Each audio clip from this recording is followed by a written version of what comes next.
nevertheless option. So, ano kaya ito sinasabi ng Lord na ito na nevertheless? O gayon pa man, ano po ba kaya ito, no? Tignan natin. This is a study about a new heaven and a new earth. God always tempers darkness with light. So, alam niyo po, ugali na po ng Panginoon na kapag mayroong bagay na masama sa iyo, mayroong bagay na pangit sa iyo, mayroong bagay na madilim sa buhay mo na pangyayari, ugali na po ng Panginoon na lagyan ng liwanag yan.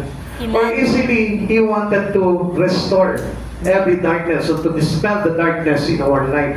Kaya, never be worried. Wala po tayo dapat na ipag-alala doon dahil ang Panginoon po, lagi tayo binibigyan ng liwanag. Kaya lang, minsan, mas gusto pa po natin mamuhay sa dilim eh. Katulad po ng nakasaad po sa Bible, na pakito ang liwanag, pero mas pinili pa rin po nila mamuhay sa karimlan.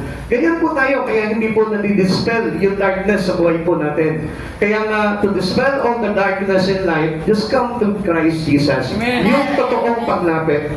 And not to give chance for the darkness in our life. Tayo po kasi yung nagbibigay po ng pagkakataon sa kadiliman, sa mga problema o sa mga bagay na hindi maganda sa buhay natin. Tayo po yung nag-aalaw po nun.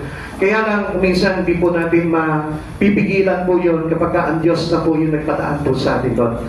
Jesus brought light to this dark world. He brings good news to troubled people. Lagi natin tatandaan pag may pagsubok ka, lagi mayroong good news ang Panginoon. Ano po?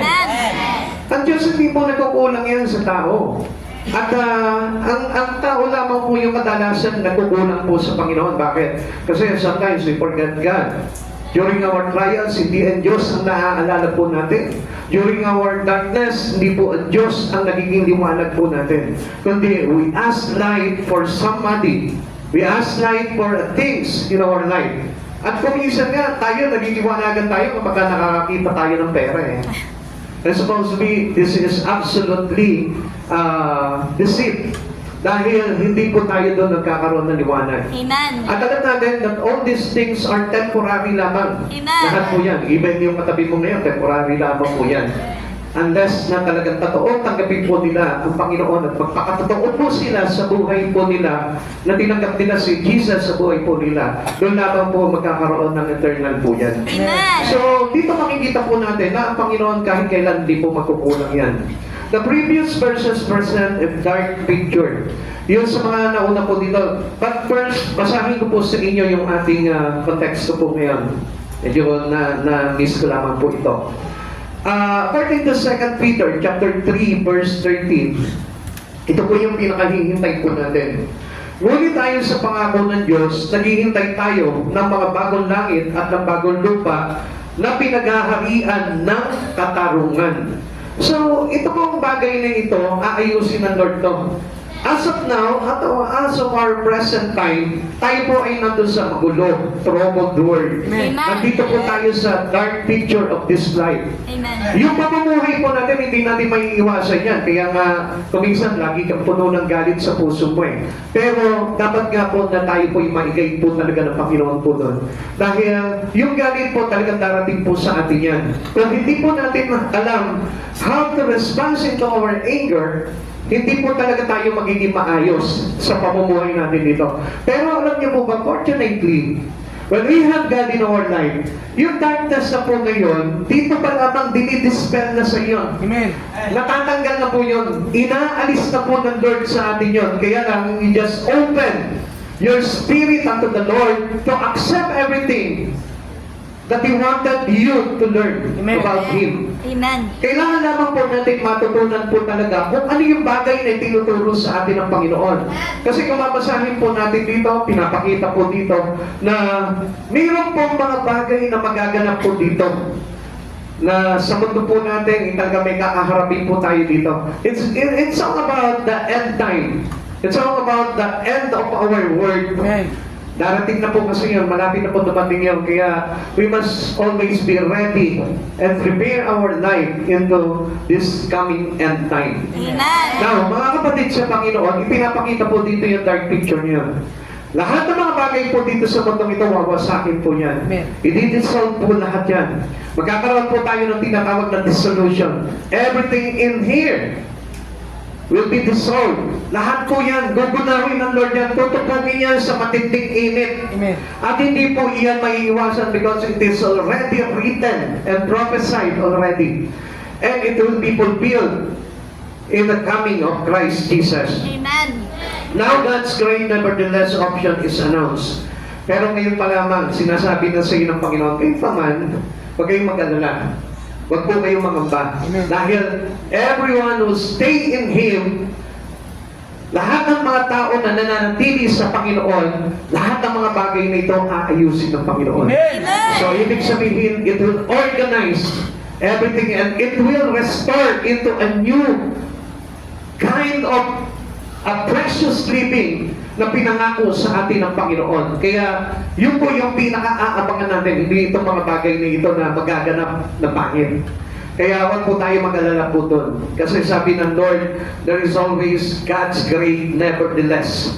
Meron po tayong aabangan na napakaganda na gayon pa man kahit mag-suffer po tayo ng mga bagay na yun, tayo po ay mayroong inihanda para sa atin ng Panginoon. Blessings await those who take that long look.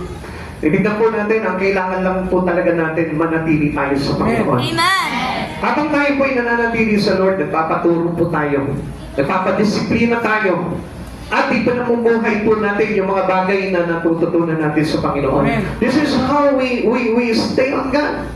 Ganito po tayo makakapanatili sa Panginoon. Hindi po tayo pwede manatili sa Panginoon nang nananatili po tayo doon sa sarili natin. Ito our personal stand in life.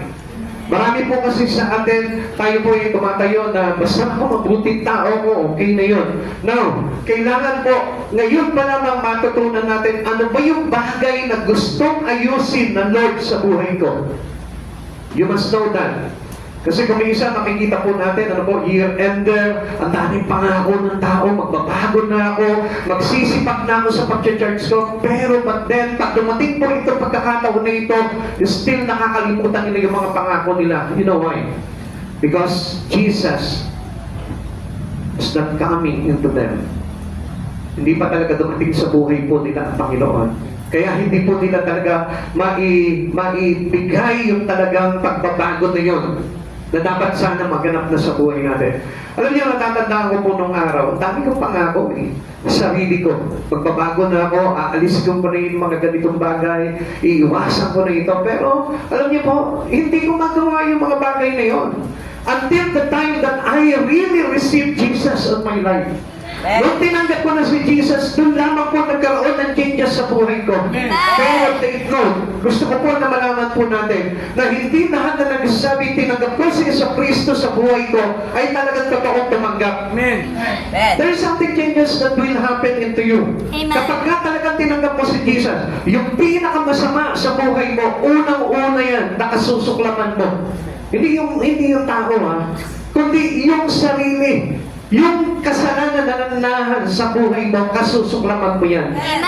At alam natin, tayo po mismo, kakaroon po tayo ng great conviction po niyan. Na kapag nakagawa po tayo ng mali sa kapwa po natin, nakagawa tayo mali, especially into the eye of God, tayo po mismo, madali po tayo makukonvict doon at madali tayo magsisisi doon dahil we received already the Spirit of God. Amen. It is no longer the Spirit of the world. Amen. It is no longer the Spirit of you, Amen. but the Spirit already by God that put planting into your life. Amen. Yun na yung tinanim na Espiritu sa iyo. Tinake out niya na yung Espiritu na dating naglalagay sa iyo, nagkatulak palagi sa iyo sa pagkakasala. Kaya nga, yung changes, magaganap na yun because you really accept the Spirit of Jesus Christ. Nandito na sa loob mo.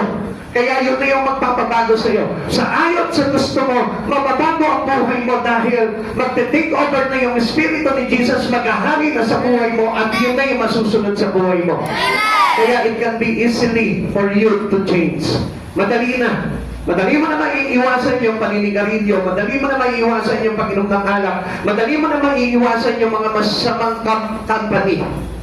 Madali na mo na magawa po yung mga bagay niyan. Kanina nga, nakakatawa po yung kanina testimony. Nakakatawa pero there's something kurot sa puso po natin. Ano po? Yung kanina testimony ng ating sister, sabi niya dito, natuwa pa siya nasira yung mic, pero there is purpose para hindi na makakanta ng mga worldly song yung kanyang pamilya. But that's good. Alam niyo po kung bakit? Kung makikita po natin, it's bad. Bakit? Naku, nasira na naman ito. Magpapagawa na naman ako, gastos to.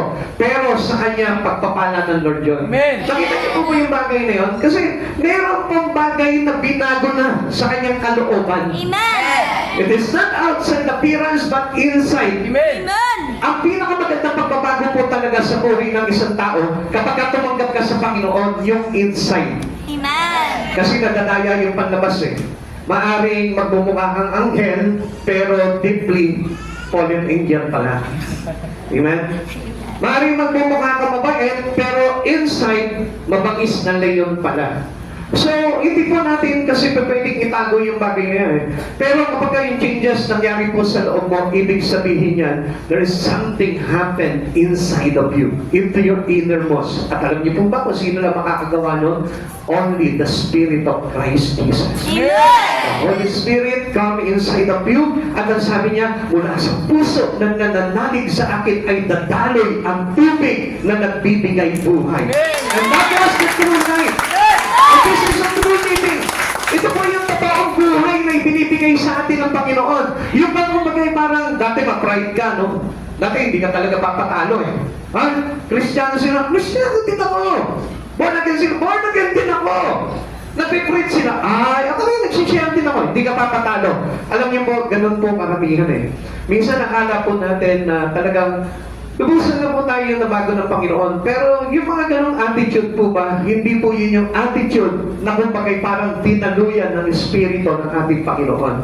Kaya nga, alam nyo, with regards of this darkness na mangyayari po sa mundo na ito, meron pong magandang nakaabang po sa atin ng Panginoon. Kaya nga, sabi niya, nevertheless, sa ganun pa man, mayroong mga pinangako ng Diyos na maganda sa atin. Amen. And what is this? The best is yet to come. Amen. Darating sa buhay po natin yung pinaka-the best na ito Amen. na ipinangako sa atin ng Panginoon. Kaya, let us see, tignan po natin ngayon. Number one, unang-una dapat po natin makita dito, joy will follow judgment.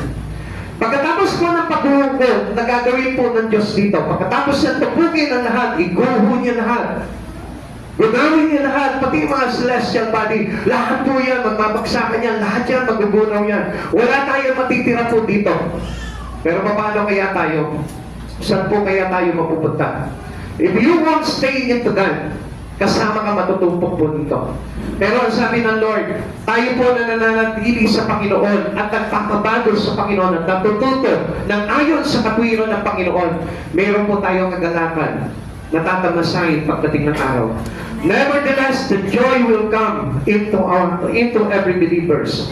Tingnan po natin, ang sabi po dito, the day of the Lord is on its way. Napita po talaga. It will come as a death in the night. The world will not expect it. Kaya nga, mga kapatid sa Panginoon, magsapaganda tayo. Amen. Hindi lahat ay okay. Hindi lahat ng mga payapa ay makikita natin payapa. Pero sa kabila nito, sa likod nito, ang Diyos mayroong mga pangyayari na gaganapin sa mundo na ito.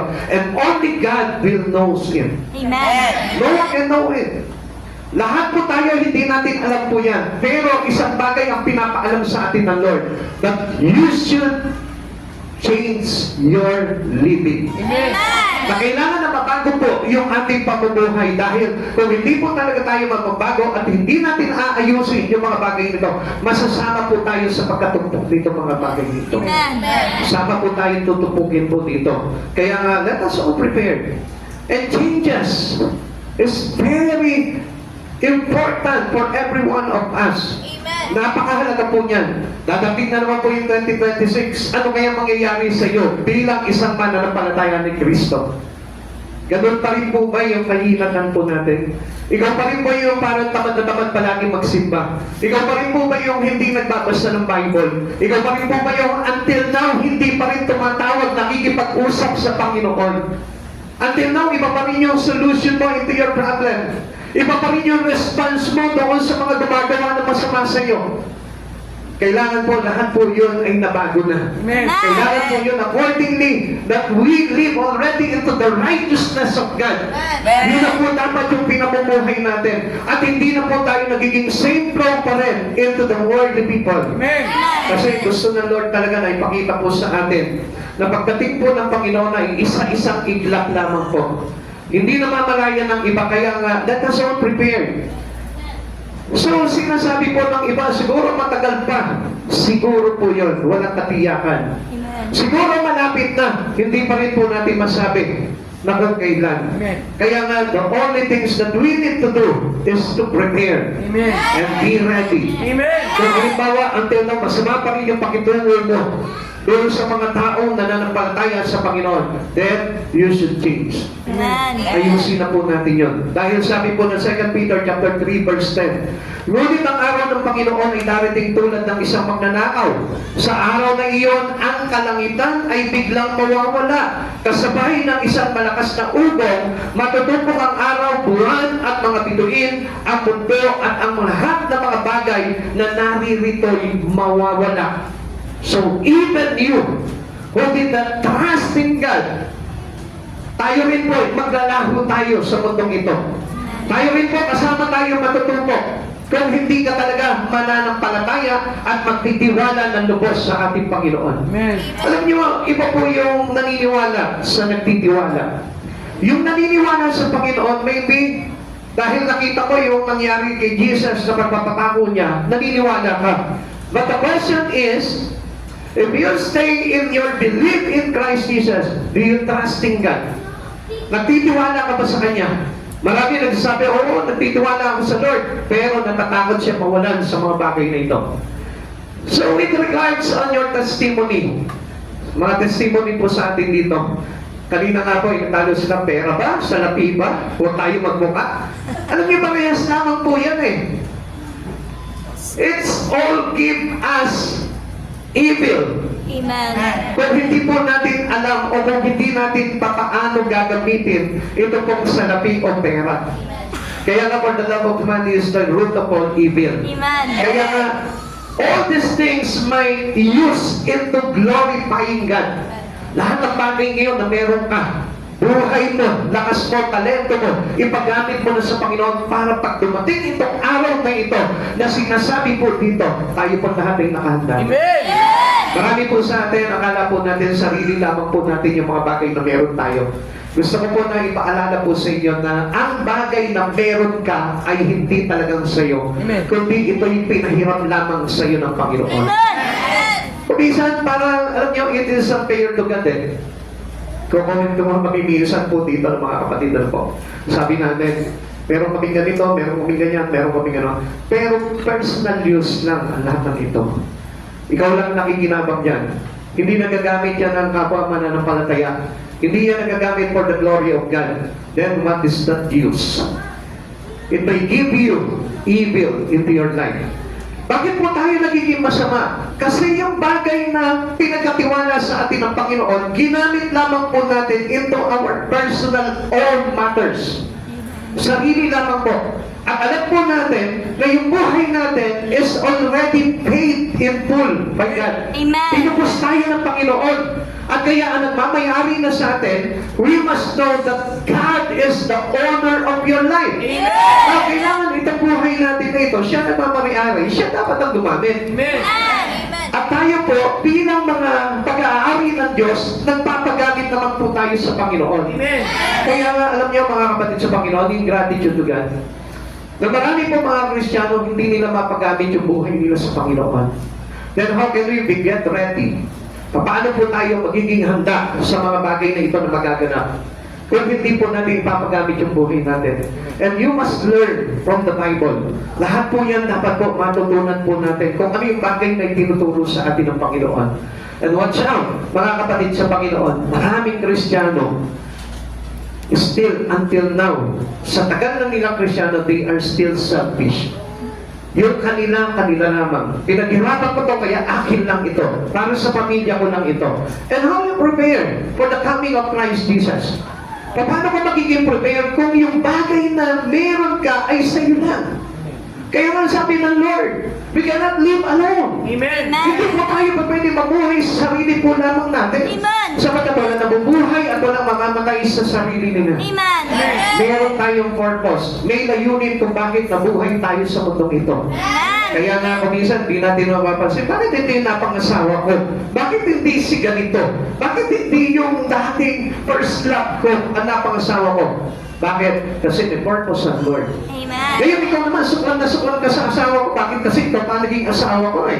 Samantalang yung dating crush ko, masipag. Ngayon, mayaman na. Eh, samantalang sa'yo, wala akong kabuhay-buhay.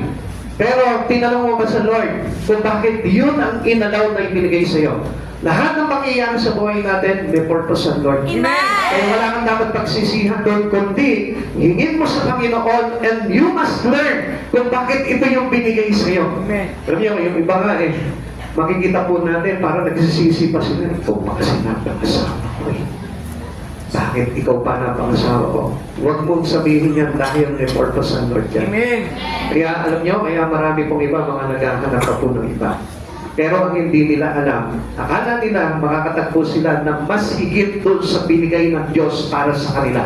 Tandaan mo ito, yung ibinigay sa iyo ng Diyos ay higit na yan para sa iyo. Amen. At kung sino man yung mga tao na yan, kailangan lamang magkaunawaan po tayo. Amen? Kasi may mga pangyayari po sa buhay natin na only God knows kung ano po yun. Minsan, di ba, parang merong mga asawa dahil sabihin natin na di siya nakapag-aral, medyo dinadawngrade po natin siya. Parang gusto natin kayanin natin siya, ano po.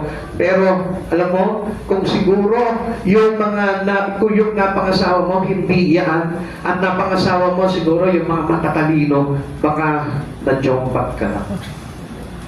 Amen? Amen? Amen. Marami na po ba nagsisi sa ganyan? Kakapili, nabugbog.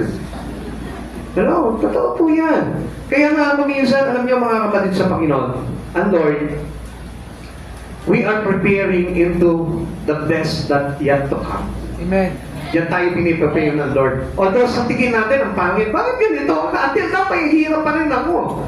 Ang tagal-tagal ko na naglilingkod sa Panginoon, pero until now, mahirap pa rin ako. Kasi siguro, baka mamaya payamanin ka ng Panginoon, o kaya bigyan ka ng business ng Lord, bigyan ka ng trabaho ng Lord, makakalimutan mo siya eh. Yun nga lang, wala kang trabaho, hindi ka nakakapag-church. Hello? Wala na nakasagot, ano po? Kasi yan ang mahirap sa atin eh. Dapat number one, yan ang baguhin natin eh. To accept the truth. Amen.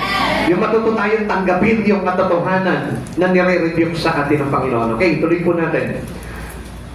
Ang mangyayari po dito, pagdating po nito mga bagay na ito, ay pinapakita po sa atin ng Panginoon na isang pag-aaral lamang po ito para nang sa ganon makapag-prepare po tayo.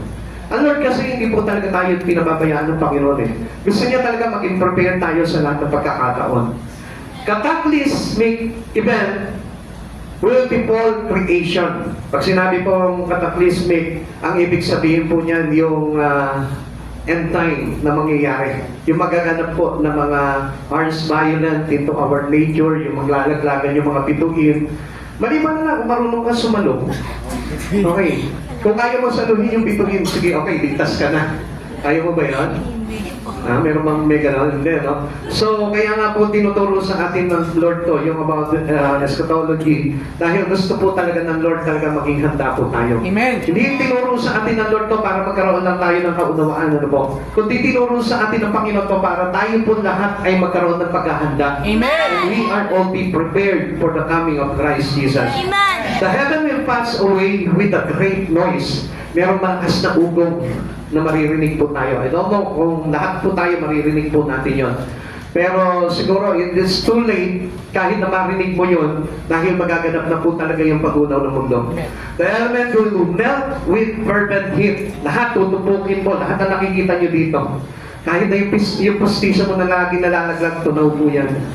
Hindi mo masasave po yung bagay na yan. Kaya wala po tayo mai-secure po dyan. Lahat ng bagay na tinatago mo, kahit na yung pera mo na nakatago sa bangko, matutunaw yan. Kahit gumawa ka pa ng isang boat na matibay dyan, matutunaw yan. Wala makakaligtas po dito into fervent heat. Amen. The earth and its work will be burned up. Lahat ng mga bagay, lahat ng ginagawa po dito, lahat ng mga pangyayari po dito, lahat tutunawin niya, walang matitira po dito. Amen. Ngayon, hindi ka ba nagtatanong sa Panginoon, Lord, paano ako? Kaya nga sinasabi na sa atin ng Panginoon and you must be prepared. Amen. Dahil the best is yet to come. Amen. Dahil darating yung isang napakagandang bagay. Sabi niya, nevertheless, gayon pa man, mangyari itong mga bagay na ito, ikaw na nananatili sa Panginoon, nagpapaturo, nagpapabago, naghahanda Amen.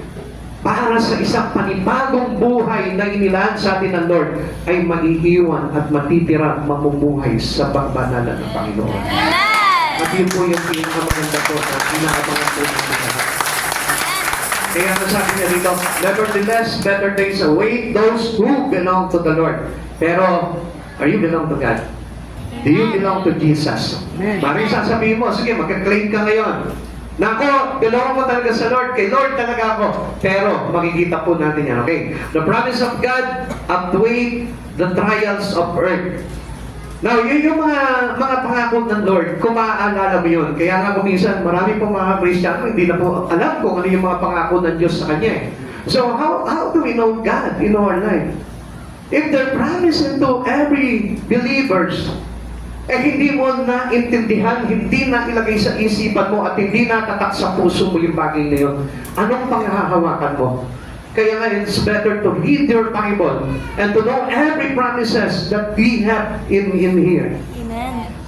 Yung mga bagay po na yun, alam po natin yun. Yun yung kumagay magiging solusyon natin. Gunawin man itong mundo na ito.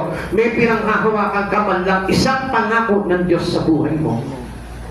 At paano kung hindi nag-manifest sa iyo? Because the Word of God is the Spirit of Jesus. Amen. So hindi ka pwedeng, alam mo lamang po yung words of promises of God na yun, pero hindi mo naman pinapasok si Jesus sa buhay mo.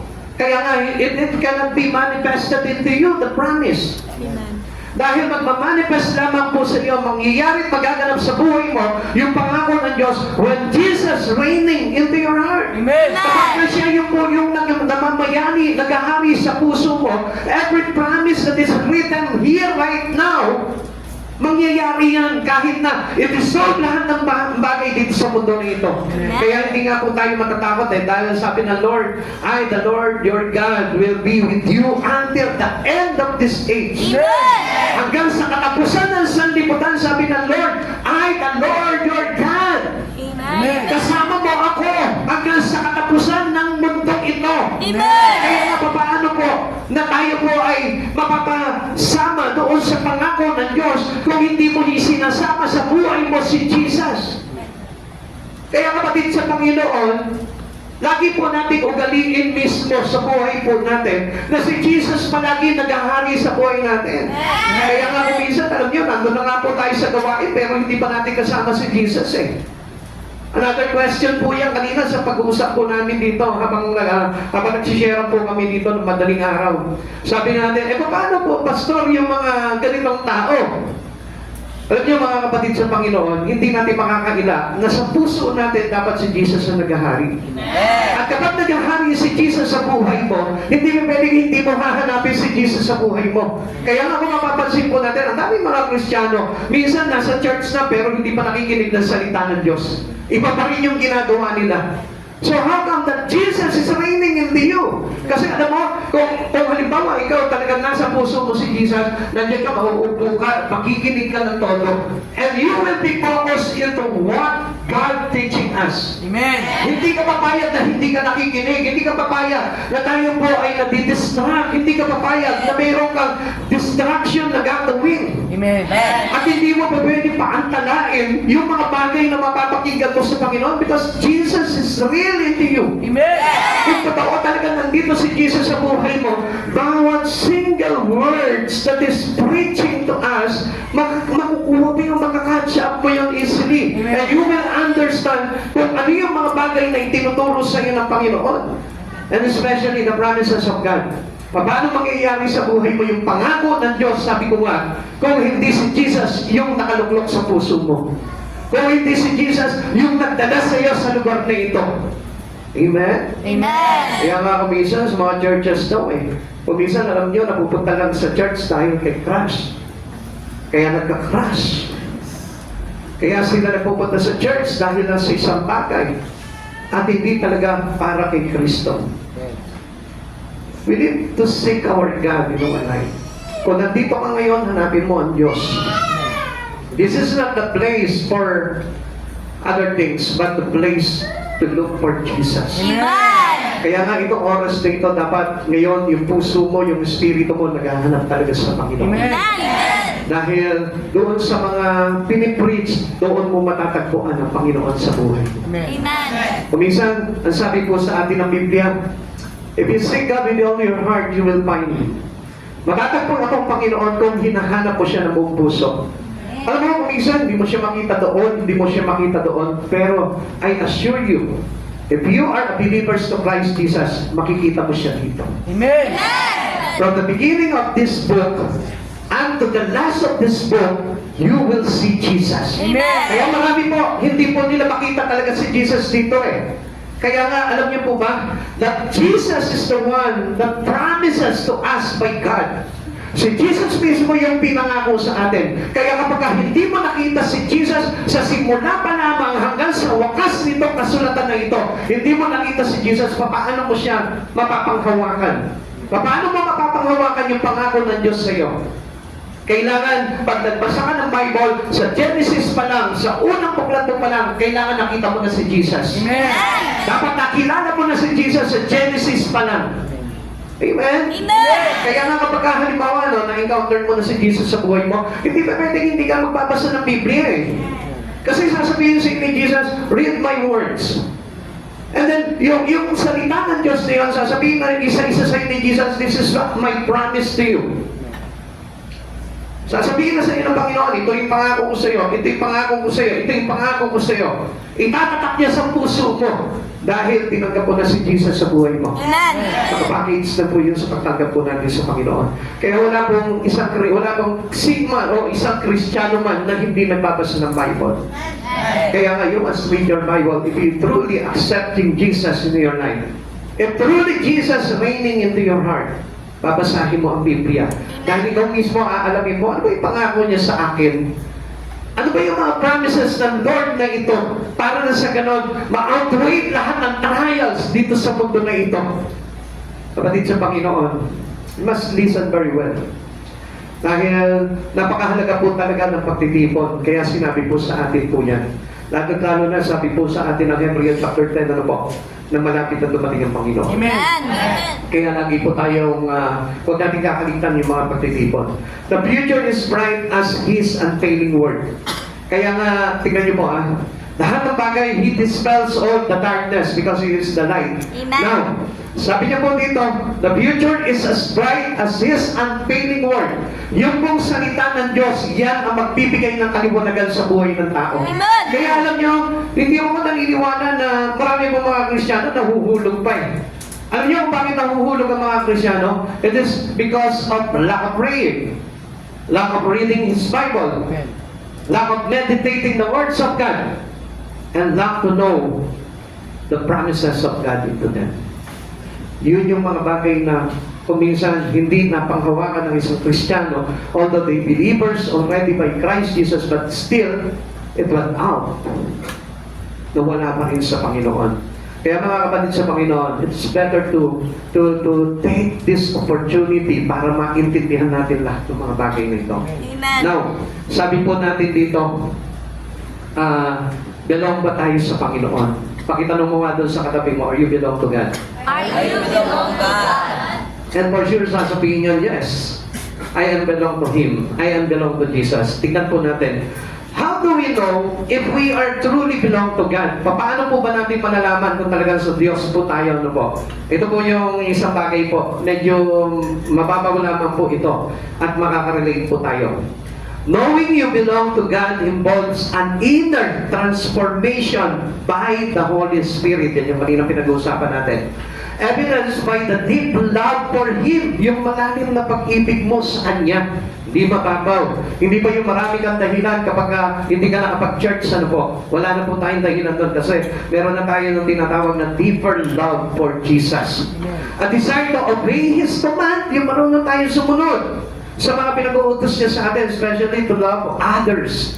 Yung pag-ibig natin, kaya nga ang isang tao po, hindi po siya talaga belong sa Panginoon kapag wala malasakit po yan sa ibang kaluluwa. Turning from sin towards righteousness, yung mga kasalanan niya na ibabago niya at nailalagay niya sa matuwid.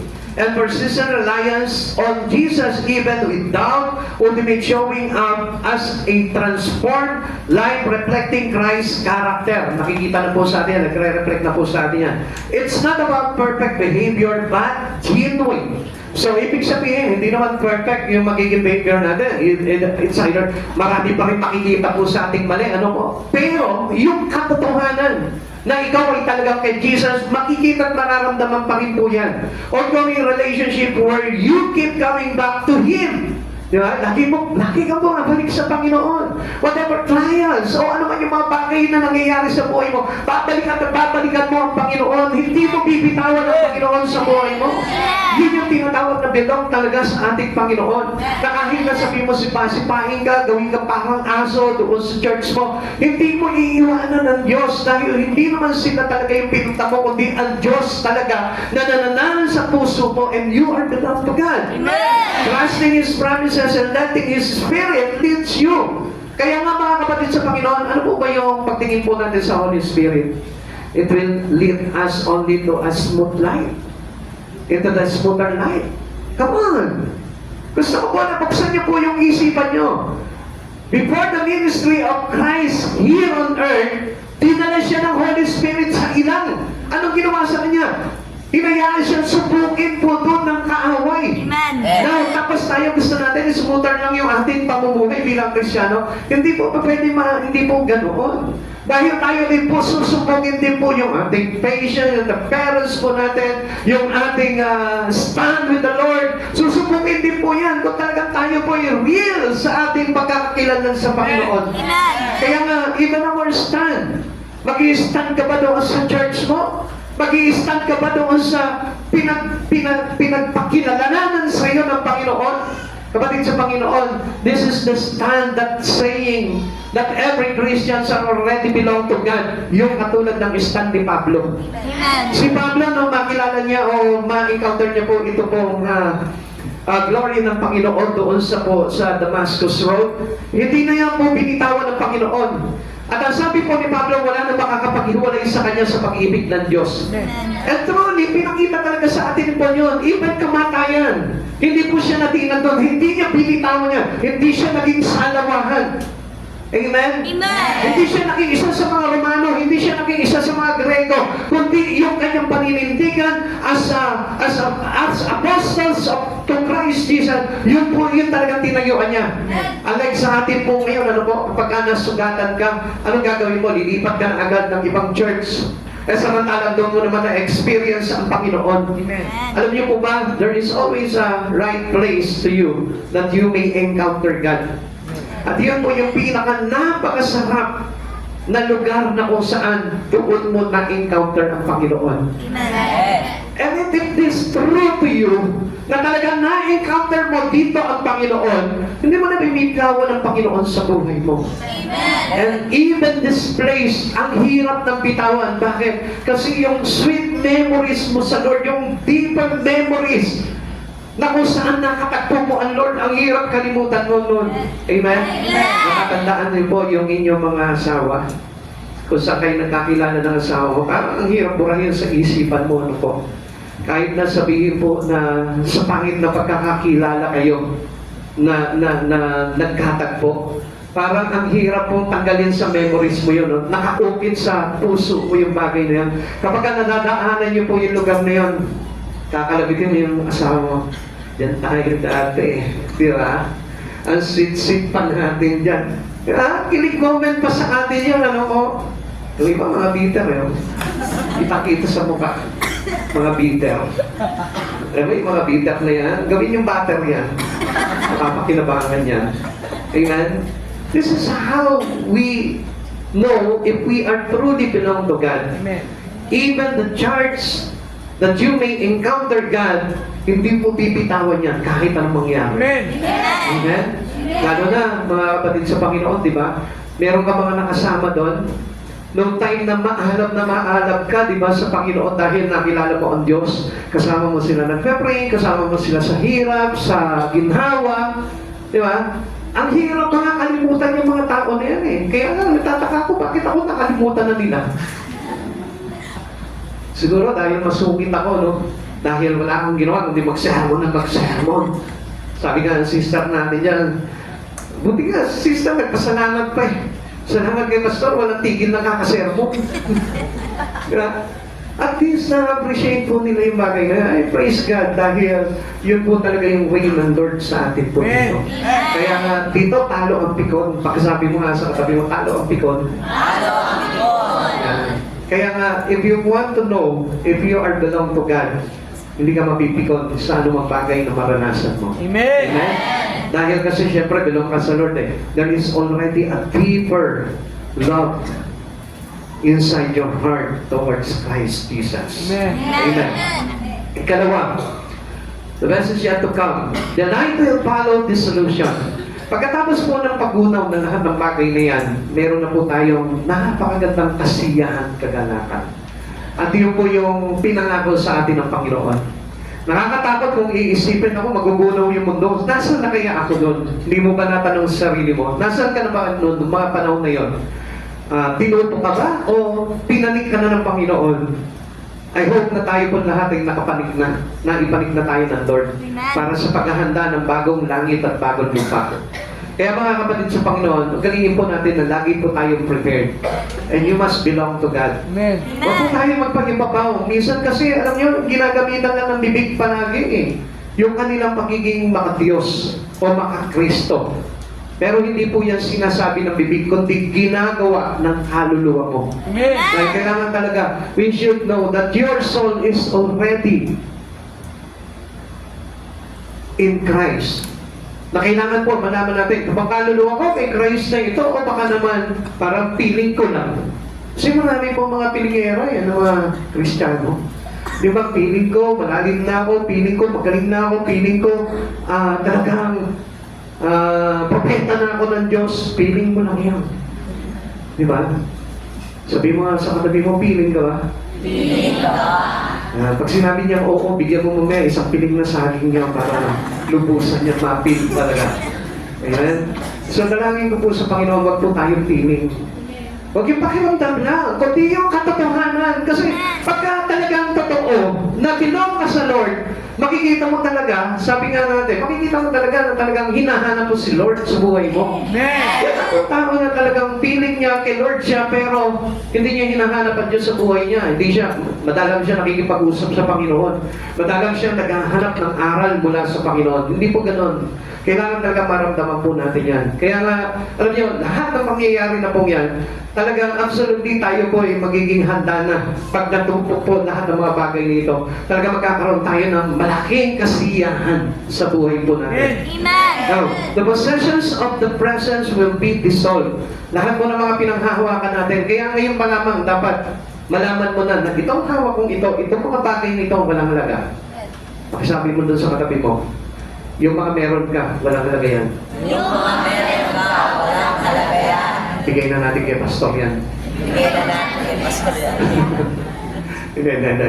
Ibig sabihin po nito, dapat na malaman na natin that we realize that everything in our hands is there's no value already. Amen. Wala pong halaga po lahat ng mga bagay niya. Kaya yung mga pinanghahawakan po natin, enjoy mo yan, gamitin mo sa Lord yan. Ayan, nasulog na, oh. Ganyo. Try mo. Kesa sunugin mo yan, bigay niyo na lang sa akin yan. Wala naman halaga yan eh. Diba? Mahalaga pa gusto niyo yan? Nasa kamay, na nagpapahalaga pa dyan? Oh, wala na pa na eh. Mas pinabigay niyo na dito. Para magamit po natin sa pagpapatayo po natin ng church po yan. Ano? Ayan, I praise God dahil 2026, maganda po yung blessing sa atin ng Lord, ano? And I hope na talagang maisulong po natin ang todo po yan. Amen. Naglilinis na po kami doon. Kung gusto niyo mo makilinis, tingnan po, ano po. Kasi kawawa naman po yung mga lalaki natin dito. Iilan na nga lang yung mga lalaki. Takas na naman, bakit na nga yung mga lalaki dito? Dati na yun naman. Hindi yata lalaki itong mga takas. Ngayon yung mga lalaki na hindi, yung kasama lang natin doon, naglinis. Sige, tayo. Tignan nyo kung gaano kalalaki ang katawan nitong mga tao. Tignan nyo, mahabag naman kayo. Tignan nyo. Tayo. Tatayo lang, nahihiya pa. Nasa bahas pa isa, si Sean. Ayun na pala, si Dale, yan. Tignan nyo naman. Yun lang yung may katawan. Tignan nyo naman yung mga katulong niya. Pero paano hindi mabubugbog yung isa? Di ba? So, ibig sabihin, doon pala makikita natin na nangangailangan talaga tayo ng tulong. Na hindi po namin makakaya po yun. Yung nga lang pong isang hibla ng damo doon, hindi mabunod dito. Makabagin. Kaya nga nakakahawag nga ako, sabi ko kay brother Taylor, tigilan na natin to. Ano ba, baka mabalian ng buto to sa pagbunot ng isang damo. Nagtulong-tulong po tayo doon. Kailangan po namin yung suporta nyo, yung tulong nyo, yung lakas ninyo, lalo na yung may mga experience dyan sa pagkahalo ng simyento, pagkaasinta, kailangan po namin yan pagtingnan. Amen? Amen. Hindi na maka-amen. Bahala na si Lord sa inyo. Ayan, sige. The possessions of the presence will be dissolved. So the dreams of sinner will turn into nightmare. Yung mga pangarap natin, na talagang pinakakaasam-asam natin dito, pag biglang dumating po ang Panginoon, magiging parang pangungunta na sa iyo. Yung mga pinagsisikapan mo ngayon sa oras nito, hindi mo masama magsikap po kayo sa trabaho. Pero gusto ko po na malaman mo, pag hindi nakahanda yung iyong kaluluwa, yung iyong spirito to Christ Jesus, magiging pangungut po sa buhay po natin yan. Baka masabi mo, bakit ko ba inubos yung buhay ko sa ganitong bagay lang? Hindi ko napaghandaan yung sarili ko. The wealth of the wicked will be worthless. Wala na po halaga po yan. Tingnan niyo po yung sinabi po dito sa Proverbs chapter 11 verse 4. Listen, pakinggan niyo po ito. Riches profit not in the day of wrath. Ano lang sabi po dito? Yung kayamanan po natin, wala na pong value po yan. Wala na pong halaga po yan. Walang mapapakinabang yan kapag dumating yung puot ng Diyos na banawin nito mundo na ito. But the righteous delivered from death. Yung pagiging matuwid natin, no? How do we found our righteousness? We found in Christ Jesus. Na kapag tayo po dinikit natin yung buhay natin sa Panginoon, doon lamang po tayo magiging righteous. We cannot be righteous in doing in our own. Kahit na sabihin mo, magpaka-righteous ka, magpaka-makatuwid ka, kung hindi mo naman pinapagamit yung buhay mo sa Lord. Kung hindi mo inilalapit yung buhay mo sa Lord. Kung hindi mo ipinamumuhay si Jesus sa buhay mo, I tell you, you cannot be righteous. Sapagkat tayo po lahat at sa believer to Christ, sumasampalataya tayo at doon tayo itinuring bilang mga matuwid na ating Panginoon. Amen. Kagaya yung pagsampalataya natin sa Panginoon, faith without actions cannot become righteous to a person. Yung po ang ating faith in God, kailangan it should work. Kailangan magkaroon po ito ng gawa. So yung manifestation po na yun yung maglalagay sa atin considering that we are righteous in God. Na kapag tayo po ay talagang nasa Panginoon, makikita mo, maghahanap yan ng mga bagay, magsusoul win po yan. Amen. So it is kind of righteousness. Yung ating pagliligtas ng kaluluwa, nakita nyo lahat, pasok po sa mga testimony po natin kanina, no mo? Kaya sarap abangan po ng mga testimony po dito eh. Dahil makikita mo talaga kung ano yung mga bagay na binabago sa kanila ng Panginoon. Kita niyo po, yung isang sister natin, natutuwa siya, nadala ko through Bible study, nadala ko yung mga kamag-anak ko dito. Ang sarap po, no? Kasi righteous works po yun. Amen. Yung ginagawa nating matuwid for the glory of God, kasi yun yung hinahanap sa atin ng Panginoon. Tingnan niyo po yung ibig sabihin po dito. This directly state the material wealth offered no protections or benefit during God's judgment. Tatandaan po namin yan. Yung bagay na yung pinapahalagahan po natin, it cannot protect your soul. Kapatid sa Panginoon, kadalasan ginugugol lamang po natin yung buhay natin sa pagpapayaman. Pero ang hindi po natin alam na there is no protection. Hindi tayo mapoprotektahan yan pagdating po nung tinatawag na God's judgment. Yung day of wrath. While living righteously provides salvation. Yung pamumuhay naman natin bilang mga matuwid, bilang mga naghahanap sa Panginoon, bilang kaisa sa Panginoong Jesucristo, yun po yung mag-iingat po sa atin para tayo magkaroon ng kaligtasan. So pinakita na po sa atin ng Panginoon kung ano yung mga bagay na dapat natin gawin. Na huwag tayo manangan sa ating kayamanan. Huwag tayo manangan doon sa pagkamal lamang po ng salapi. Kundi tayo'y mabuhay, living in the righteousness. Yun po yung maglalagay po sa atin. Ito ay right salvation with God.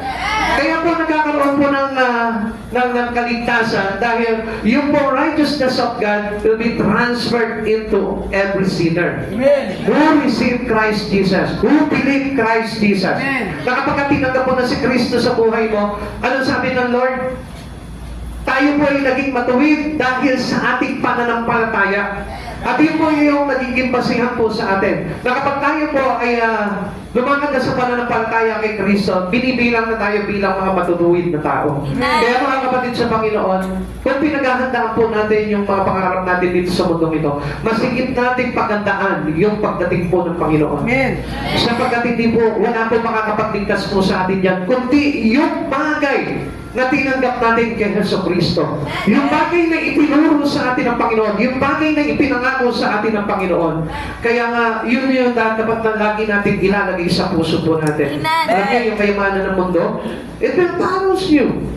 Kapag ka naging obedient ka, naging tapat ka sa Panginoon, blessing will follow. Susunod sa atin yung pagpapala ng Panginoon. Alam niyo, doon ko po na-realize na ako po, kahit na noong mga panahon na iniwanan ko po yung trabaho ko, hindi ako pinabayaan ng Panginoon. Lahat ng pangangailangan namin ng pamilya ko, hindi kami pinabayaan ng Lord doon.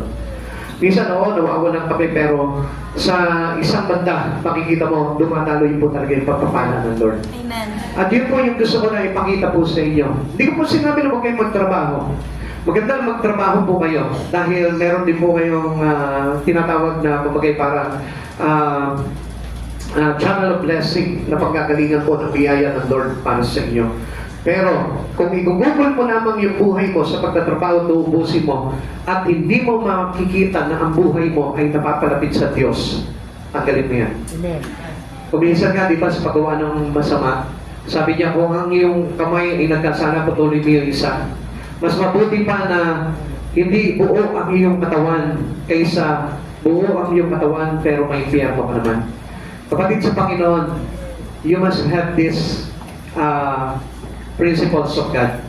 Na dapat po tayo, kahit na sabihin po natin na simple lang ang buhay natin, basta masecure mo yung iyong salvation pagdating ng araw, it is better.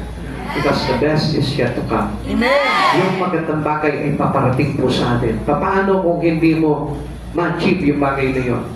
Paano na lang? So, paano kung sabihin sa iyo ng Lord, kasi hindi mo ko hinanap eh. Kasi hindi mo ko pinagpagalan. Kasi hindi mo binigyan ng pagkakataon na makapasok ako sa puso mo. Kaya hindi nangyari sa iyo itong mga pangako na ito. Kaya sabi po dito, nevertheless, the promises of peace and plenty persist.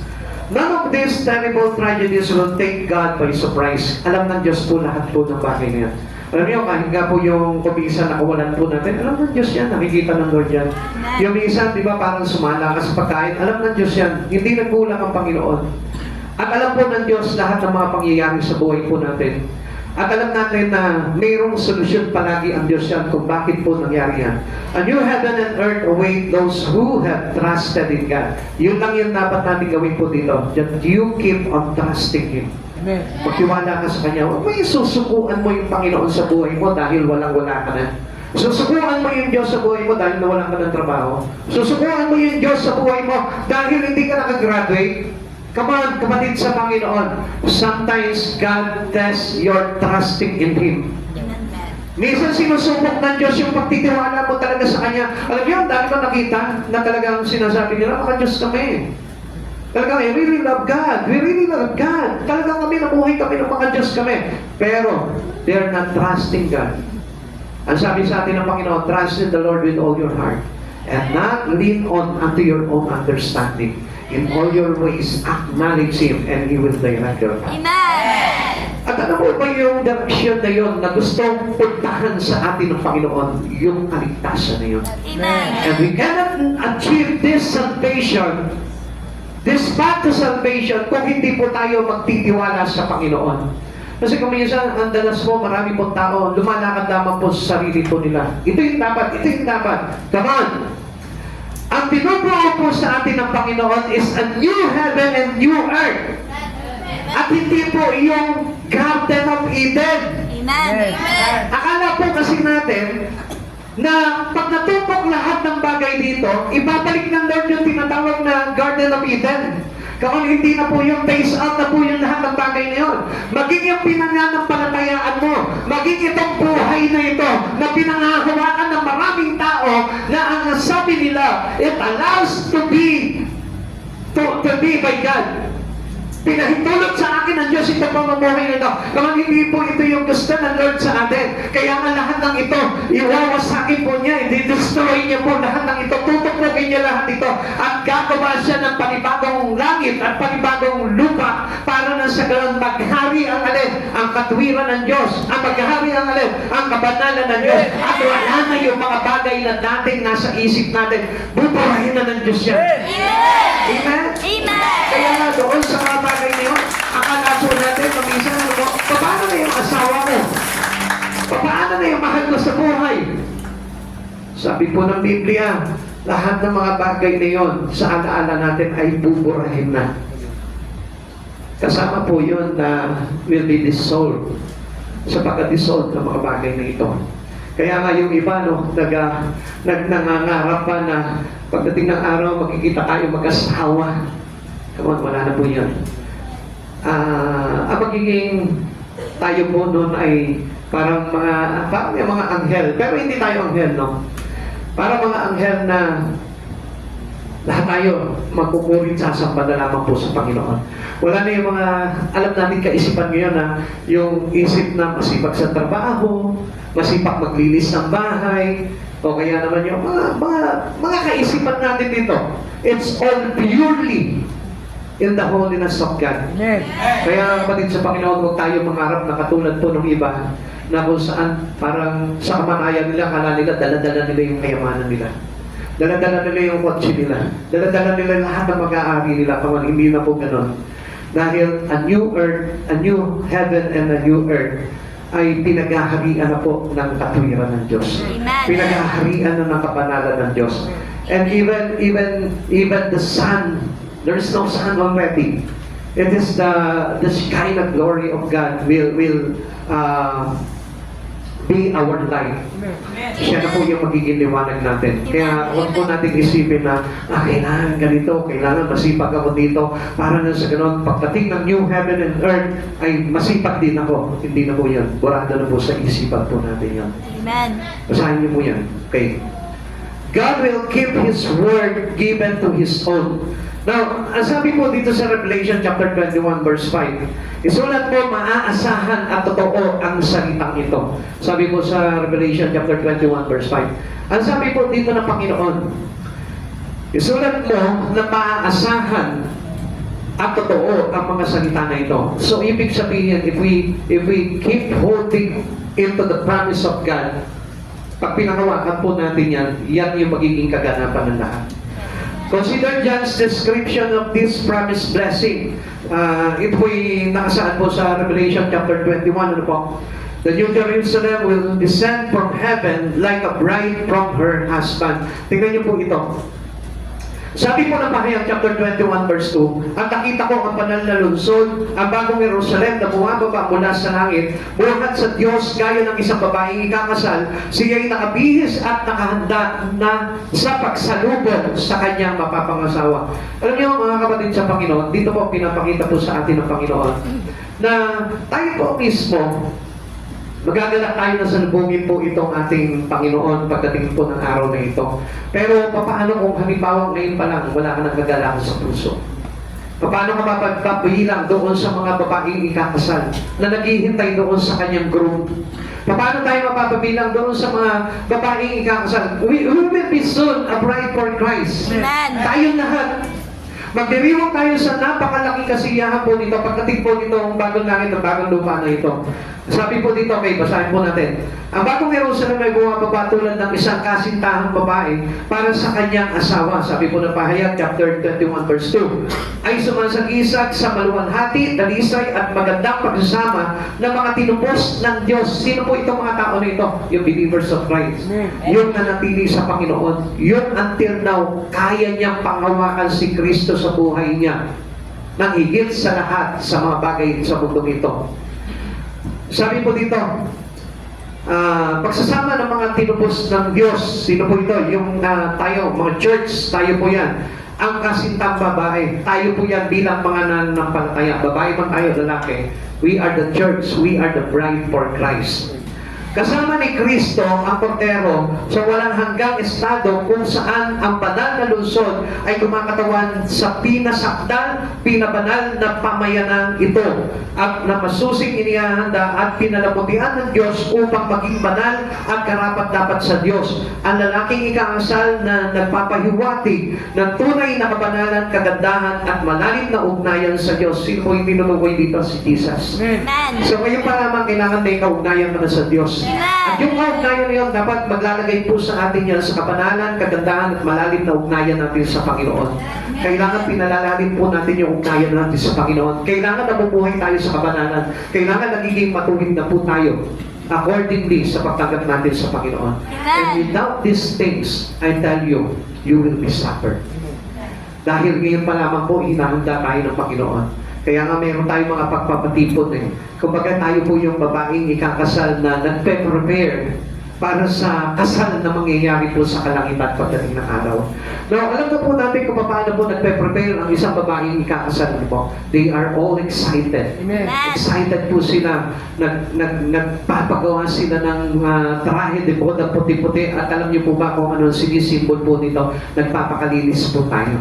Amen. Gusto makita sa atin ng Lord na this time, ngayon pa lamang, if you are the Lamb of God, kailangan nagpapakalinis na po tayo. Tinatanggal na po natin yung mga masamang ugali natin, tinatanggal na po natin yung ating mga kasalanan, at namumuhay na po tayo na may kabanalan sa atin. Amen. Amen. So what will be missing from this new heaven and earth? All crying and tears will be gone. Wala na po yung pagluha. Wala na po yan. All that and pain, sorrows, and sighing will be gone. Yung kuminsan, di ba, sa umaga pa lang, nagbubuntok, hininga ka na, wala naman yan, wala na naman tayo ganyan, wala na po yan. Wala na buntok, hininga po yan. Wala na po yung kamatayan, wala na po yung mga sakit at pagdadalang hati. Ang sarap po doon. Dahil wala ka nang papansinging asawa. Nasasabihin mo, yan ka na naman, kaya tayo minamalas sa buhay, di ba? Yung ganang mga istorya ng buhay ng mga mag-asawa. Hindi ka kasi magsikap sa pagtatrabaho mo. Kaya tuloy, ganito ang buhay natin. Wala na po yung gano'n. Lahat po yan, all are very, very, lahat. Maganda na po lahat ng bagay. Amen? Amen. So, siguro yung iba nagpapasalamat. Anong sinasabi nila? Hindi ko na makikita mukha ko doon. Malay ba natin? Baka mamaya siya pa yung nandun, ikaw yung wala eh. Pero, amen? Kaya learn to accept who you are and who He is. Tanggapin mo na siya. Dahil tayo po lahat, kailangan po natin ayusin lahat ng bagay sa buhay po natin before it comes into a new end or a new beginning in Christ Jesus. Amen. Kaya nga, alam nyo, 2026, bakit po hindi natin gawin na talagang baguhin, ayusin ang lahat ng bagay? Huwag na tayong mga tuwiran sa Panginoon. Tanggapin na naman po natin kung ano po yung sinasabi ng Lord sa atin. Sapagkat ang Diyos ang nakakaalam ng lahat ng bagay, hindi tayo. Kahit na magaling ka, matalino ka, o ang dami mong alam, still, mas higit na alam ng Diyos kung ano yung dapat. Amen. It is better to believe in His promises. Amen. Payag 21 verse 4, sabi dito, at papahirin niya ng mga bawat luha sa kanilang mga mata, wala nga kamatayan, dalamhati, pagtangis, at paghihirap sapagkat lumipas na ang dating mga bagay. Wala na po yun. Ang sarap na nitong lugar na ito dahil wala ka na makikita, hindi na po muted. Wala nang wifi. Wala na rin cellphone. Yeah. Hindi ka na magagalit sa anak mo. Cellphone ka na ng cellphone. Hindi ka na nakatulong. Yeah. Pagkagaling mo sa church, uwi ka dito, sample. Hindi ka man lamang maglinis ng bahay. Diba? Wala na po yung mga ganon. Dahil all is well with Christ Jesus. Amen. And last, number 3 is righteousness will follow rioting and ruin. Madalas, di ba, sa bahay na lang, lagi may riot. Diba? Between Manny Pacquiao and diba? Lagi na lang merong boxing bout sa bahay, ano po? Lagi na lang may pagtatalo, pero pagdating po dito, wala na dahil mag-iiral na po dito yung righteousness ng Lord. Amen. Kaya our righteous God will reign in new heaven and earth. Siya na po yung maghahari po doon. Wala nang diablo, wala nang demonyo, wala ka nang tatawagin demonyo. Amen? Amen. Demonyo ka, nandito ka na naman! Yung mga kapitbahay mo na lagi na lang nangungutang sa'yo, wala na po yun. Amen? Hindi, joke lang. Baka mamaya pa sila po yung nandun eh. Tayo yung wala. Kaya yung pong pag-iral po ng katwiran ng Panginoon, yun na po yung maghahari po doon. Kaya nga wala na po doon yung mga baluktot ng isip. Wala na po yung mga baluktot ng paniniwala. Wala na po doon yun. Kundi lahat ng mga niligtas ng Panginoon, puro nakaayon na po yan into the righteousness of God. Nakayos na po. Pag titignan mo yung katabi mo ngayon, di ba, parang, pag titignan mo siya, parang larawan ng ang daming dapat na i-renovate. Kumbaga sa bahay, di ba, yung parang oldies na bahay na antigo na. Yeah? Pero, pagdating po ng panahon na yun, wala na lahat, maayos na po. Wala yan aayusin. Lahat inayos na po ng Panginoon yan. And that was according to the righteousness of our God. Trouble is now our lot, but better days are ahead. Kaya, expect now. Ngayon, may pagtatalo pa kayong mag-asawa, may pagtatalo pa kayong pamilya, may pagtatalo pa kayong magkakaibigan, meron pa mga kaguluhan sa mundo, hindi maiiwasan po yan. Pero, just live in the righteousness of God. Para na sa ganoon, hindi tayo maapektuhan ng mga bagay na yun. Dahil sabi nga po sa atin, but the better days are ahead. Malapit na po yun. Excited ka na ba? Amen. When trials comes, remember the nevertheless option. Pagka dumaranas ka ng pagsubok, sabihin mo palagi, isipin mo palagi, gayon pa man, mayroong naghihintay sa akin magandang buhay. Amen. Lagi mo manghawakan yung gayon pa man. Pagka merong kang kawalan, gayon pa man, may darating pa rin magpapala. Amen. Pagka halimbawa, nag-away kayo mag-asawa, sabi mo, gayon pa man, meron pa rin yan labing-labing. Meron pa rin yan pagmamahalan. Nandun pa rin yan. Huwag tayo magkaroon ng negative. Kasi yung righteousness ng Lord, it's give us positive mindset. Amen. Aayusin niya lahat ng mga bagay sa buhay natin. Di ba? O halimbawa, naku, hindi na yata ako makakagraduate, gayon pa man, mayroong Diyos na magsusulong ng lahat ng pangarap ko. Amen. Kaya lagi po natin pakawakan yung mga bagay niyon. We are all sinners, nevertheless, God loves us. Amen. Doon pa lang, panalo na tayo eh. Kaya na tayo dapat na kumagay parang ipangamba doon dahil gayon pa man, mahal tayo ng Diyos. Amen. We deserve hell, nevertheless, Christ promises heaven to those who trust in Him. Na kapag nagtiwala ka, gayon pa man, ang Diyos mayroong inihandang langit para sa atin. Amen. Trials are real, nevertheless, God's grace is sufficient for them all. Kahit na kulang-kulang tayo sa buhay nito, gayon pa man, ang Diyos ang kasapatan ng lahat ng bagay sa buhay natin. Kaya sa oras nito, mga kapatid sa Panginoon, hawakan po natin yung nevertheless ng Panginoon. Dahil ang Diyos nangako sa atin na hindi niya tayo pababayaan. And there is a lot of promises of God into our life. Pwedeng palitan natin yung awit. Kasi yung kaninang inawit natin, that we all need surrendering our life to God. Let us all surrender our life into the righteousness of God. Kasi kung hindi natin isusuko yung buhay po natin bilang mga Kristiyano sa katwiran ng Diyos, sa pagiging matuwid ng Diyos, wala pong mangyayari po sa buhay natin eh. At ang bagay na dapat natin gawin talaga is suko natin yung buhay natin sa Panginoon. Pag hindi ka nagsuko ng buhay mo sa Panginoon, paano mangyayari sa atin yung pangako ng Lord? Yung nevertheless option ng Lord sa buhay po natin. Sa oras po na ito, tayo po'y magstayo sa Panginoon. Thank you for the cross that you have paid.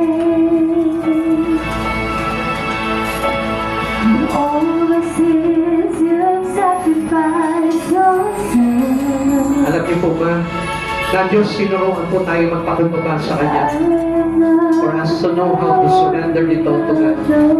Kasi kung hindi po tayo magkakaroon ng kababaang kalooban sa Panginoon, hindi po natin maisusuko ang mga bagay-bagay sa buhay natin at pangahawakan po natin na kaya natin ang lahat ng bagay. At sa oras ito, mga kapatid sa Panginoon, lagi mong tandaan that there is always a better days ahead. The best is yet to come. May magandang bagay na naghihintay po sa atin. At sa pagkakataon mong yun, to reach these better days is to surrender it all to God. Isugo mo ang lahat-lahat sa buhay mo sa Panginoon. Ano man yun? Pangarap ba yan? Isugo mo sa Paginoon. Pag mamalaki ba sa buhay yan, isugo mo sa Lord. Kasalanan pa yan, isugo mo sa Panginoon. Ano ang buhay na pagkakasala natin? May pag-asa tayo dahil ang Diyos.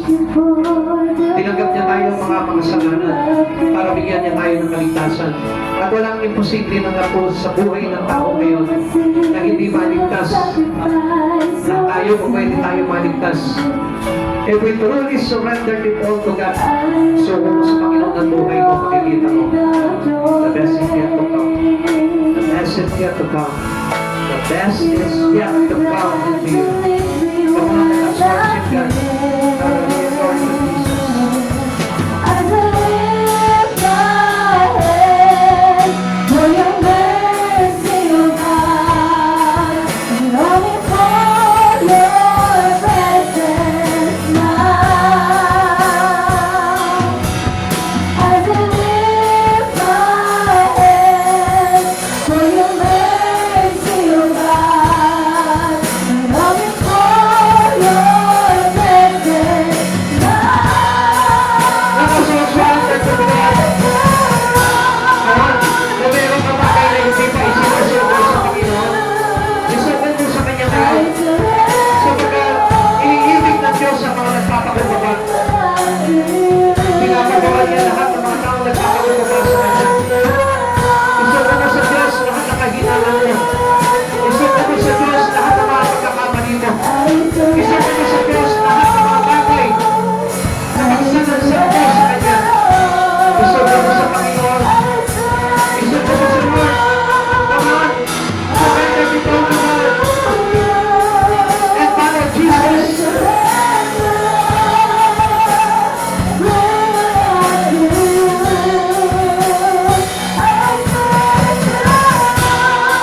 Kung nakikita mo sa sarili mo na parang nagmamalaki ka na sa Diyos, kung nakikita mo sa sarili mo na parang nagmamataas ka na sa Diyos, kung nakikita mo sa sarili mo na parang kaya mo na ang lahat, isuko mo sa Diyos yan. Dahil walang tao na kaya niya ang kanyang sarili. We need God in our life. Kailangan natin si Jesucristo sa buhay natin. Kahit na sabihin mo, meron kang trabaho, maganda ang kinikita mo, gusto ko na malaman mo, kaya bawiin ng Lord sa iyo ang mga bagay na yan. There is a great example in the Bible. Job. Ito si Job, mayaman, malakas kumita, maraming ari-arian. Mayroon siya mga malulusog na anak. Napakaganda ng kabuhayan ni Job. Pero sinugod pa rin siya itong righteousness of God. Tinanggal lahat sa kanya ng mga bagay na yon. At alam niyo po ba how Job responds? Hindi siya tumalikod sa Panginoon. Sinamba niya pa rin, pinarangalan ang Diyos na ito sa kabila ng pagkawala ng lahat ng kanyang kabuhayan. Pagkamatay ng lahat ng kanyang anak, pagkawala ng kanyang mga kawan, pagkawala ng kanyang magandang kalusugan, pagtatakwil sa kanya ng kanyang asawa, ng kanyang mga kaibigan, still, he praised God. At ang sabi ni Job, hindi lamang sa kaganawahan, maging sa kahirapan, ang Diyos ang itataas niya sa kanyang buhay. Kapatid sa Panginoon, gusto ko malaman mo, kung hindi mo isusuko ang buhay mo sa Panginoon, maaaring magmalaki ka sa Diyos dahil sa mga nakamit mo ngayon. Maaaring magmalaki ka sa Diyos dahil sa karunungan mo. Maaaring magmalaki ka sa Diyos dahil sa kayamanan mo. But I will tell you once and for all, gusto ko na malaman mo na lahat ng mga bagay na yan ay nagmula sa Diyos.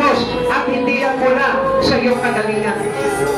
Tandaan mo, ipinanganak ka sa mundong ito na walang-wala. Ipinanganak ka sa mundong ito na hubad. Ipinanganak ka sa mundong ito na walang nalalaman. Lahat tayo, ipinanganak tayo ng matnang sanggol. Ipinanganak tayo bata na nilalarawan sa ating lahat na walang kaalaman, na walang nalalaman. Hindi po ba ang mga sanggol ay wala pang alam gawin? Pero unti-unti pinapalaki ka ng Diyos. Pinapalaki ka ng mga magulang mo. Tinuruan ka na tumayo sa iyong mga paa. Tinuruan kang humawak ng mga bagay-bagay. Tinuruan ka na magkaroon ng kaisipan, magkaroon ng karunungan. At hindi mo ba alam na ang lahat ng bagay na ito ay ikinaloob sa iyo ng ating Panginoon na may gawa ng lahat ng mga mabubuting bagay sa buhay mo. At sa paglaki mo, hindi mo ba alam na marami po mga anak na sa kanilang paglaki nakalimutan nila ang kanilang mga magulang. Nakalimutan nila ang pagpapalaki ng kanilang mga magulang. Nakalimutan nila ang paggabay, ang pag-aaruga, ang pagpapakahirap para itaguyod sila, mapalaki at mabigyan ng magandang kinabukasan. Kapatid sa Panginoon, hindi lang ang magulang mo ang nasasaktan sa ganong ugali na meron tayo, kundi ang unang-unang nasasaktan ang ating Panginoon kapag nakakalimutan mo siya, kapag lumalayo ka na sa Kanya. Gusto ko na malaman mo kung gaano mo kamahal ang iyong magulang. Higit na minamahal ka ng magulang mo. At gusto ko rin na malaman mo na sa oras dito kung gaano kalaki ang pag-ibig at pagmamahal ng magulang mo sa iyo bilang kanyang anak. Masigit na malaki ang pagmamahal ng ating Panginoon. Hindi lang sa iyo, maging sa iyo mga magulang. Kaya tandaan mo ito, kapatid sa Panginoon. Mahirap mawalay sa ating Panginoon. Mahirap mawalay sa pag-ibig ng Diyos. Sapagkat ang pag-ibig ng Diyos ang naglagay sa atin sa kaligtasan. For God so loved the world that He gave His only begotten Son. Whosoever believe in Him shall not be perished, but has eternal life. Whoever believes Jesus, whoever believes the Son of God, shall inherit the kingdom of heaven. Kaya kapatid sa Panginoon, surrender it all to God. Yung buhay mo na patuloy na nagmamalaki sa Panginoon, iyoko mo sa Panginoon. Isundo mo sa Panginoon. Ang pagsundo sa Panginoon ay papapakita ng pagpapakumbaba sa Diyos. At ang pagpapakumbaba sa Diyos ay binibigyan ng Diyos ng napakalaking pabor. Hindi lamang sa buhay na ito, kundi sa buhay na walang hanggan. Let us all surrender our life to Jesus. Isundo mo ang buhay mo sa Panginoon. Even your dreams in life, isundo mo sa Panginoon dahil ang Diyos ang magbibigay sa iyo ng tagumpay sa buhay na ito. Only God will set the victory into your life. Nasa Kanya lang ng katagumpayan. Surrender it to God. Hallelujah. Glory to Jesus.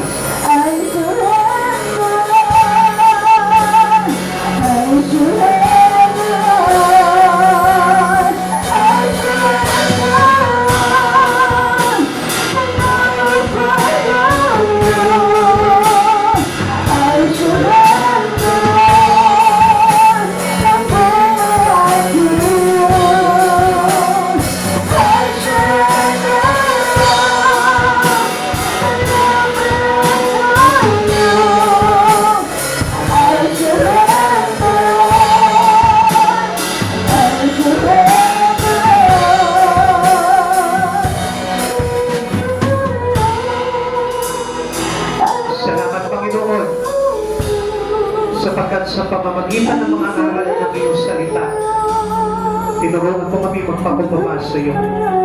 Tinuruan ko kami umasa sa iyo. Tinuruan ko kami panghawakan ang mga pangako ko.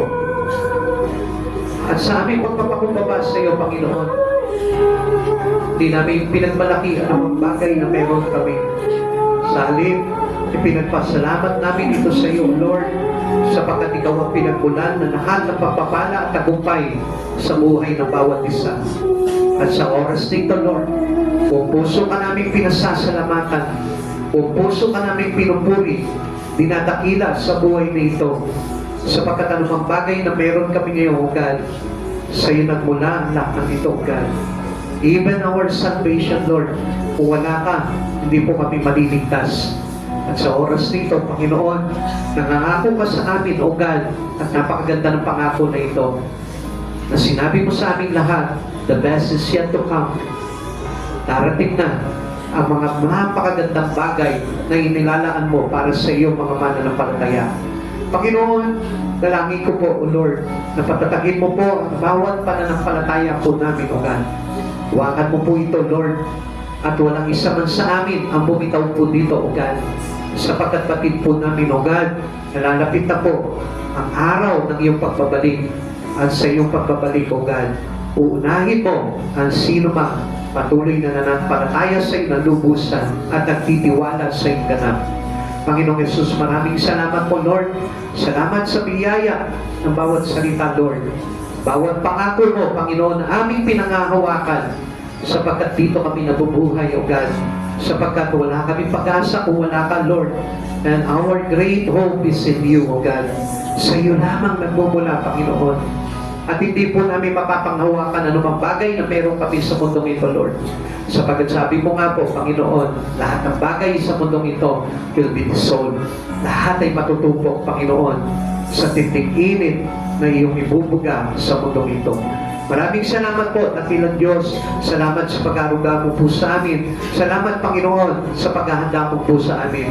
Nawa, O Lord, ang bawat isa sa amin, O Lord, bilang magkakapatid sa pananampalataya sa iyo, O God, ay patuloy na mabuksan ang aming mga espiritu at kaunawaan upang mabatid po namin kung ano yung mga bagay na nais mo na maganap sa buhay na ito, Lord. Upang sa aming paghahanda, O God, Lord, maratnan mo po kami na sa isang iglang, Panginoon, kami po, Panginoon, ay laging handa na maisasama mo sa iyong kaluwalhatian. Maraming salamat po, Lord, at sa aming pag-uwi sa aming mga tahanan, O God. Ingatan mo po kami, maluwalhati kami makauwi sa aming mga tahanan. Ilayo mo po kami sa aming mga ilayo mo po kami sa anumang kapahamakan, O God, sa anumang banta ng kaaway, O God. Lord, hawiin mo po ito, Panginoon, at samahan kami ng libo-libo mandirigmang mong anghel, O God, at ng presensya mo, Panginoon, at mangunguna sa bawat lakad po namin, O God. Maraming salamat po, Panginoong Yesus. Pagpalain mo po ang bawat isa, Lord. Siksikliklik at umaampaw na pagpapala, O God. At kaya mong lahat ng mga pagpapala na ito, Panginoon, ay ipagmakapuri po namin at ipagpasalamat namin sa dakilang pangalan mo po lamang, O Lord. Bless this church, O God.